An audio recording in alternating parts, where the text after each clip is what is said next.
Thank you for your testimony. The chair now recognizes Dr. Grosman for 5 minutes for your opening statement. Thank you for the opportunity to address you. My name is Miriam Grosman.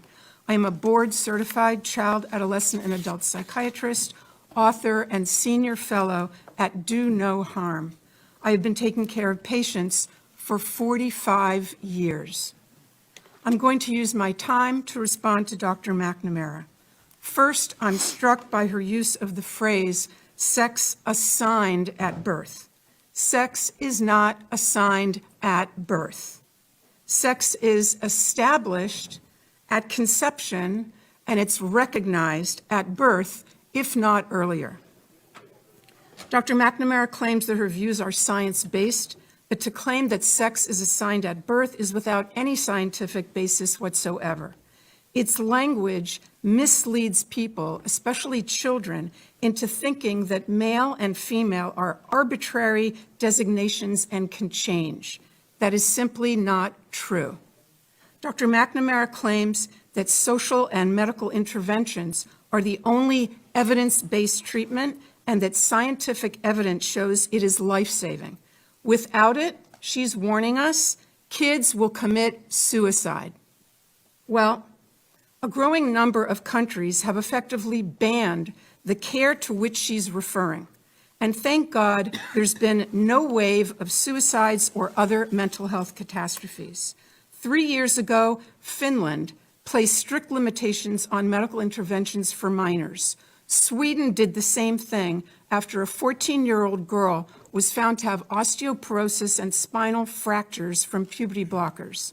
An investigation concluded, quote, the risks of anti-puberty and hormone treatment for those under 18 currently outweigh the possible benefits. The UK conducted a review and called the evidence very low. They've also placed severe restrictions on the care that Dr. McNamara calls life-saving.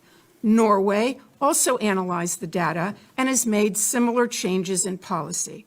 The National Academy of Medicine in France warned, quote, great medical caution must be taken in children and adolescents given the vulnerability of this population and the many undesirable, even serious complications the therapies cause.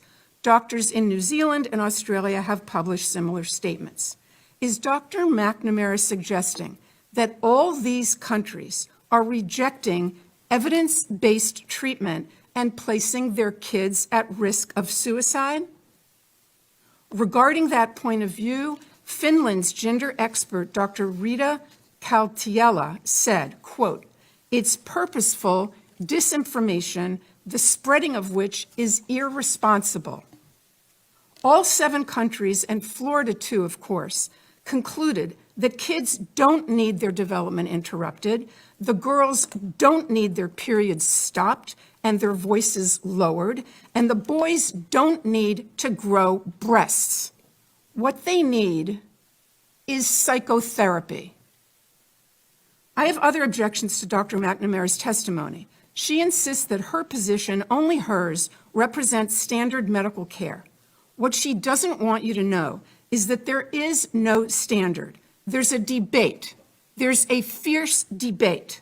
And on the side opposite her stand such prominent figures as Stephen Levine, Kenneth Zucker, Paul McHugh, and James Cantor, among others. These doctors are giants in the field. They have been treating transgender patients and gathering data and publishing papers about them, and I mean no disrespect here, but since before Dr. McNamara was born. The point is that those veteran clinicians and others who have wisdom and experience are ignored because they disagree with the current narrative. They're against medical interventions for the same reason those 7 countries are. There is no evidence of long-term benefit, but there is evidence of harm. I'll end by quoting Jamie Reed, the courageous whistleblower from the Children's Gender Clinic in St. Louis. I believe that that hospital receives the medical education funding that we're discussing today. She said that doctors at that clinic said, we are building the plane while we are flying it. We are building the plane while we are flying it. That's how they described the treatment at their gender clinic. Our precious tax dollars should not support such a perilous experiment. Thank you.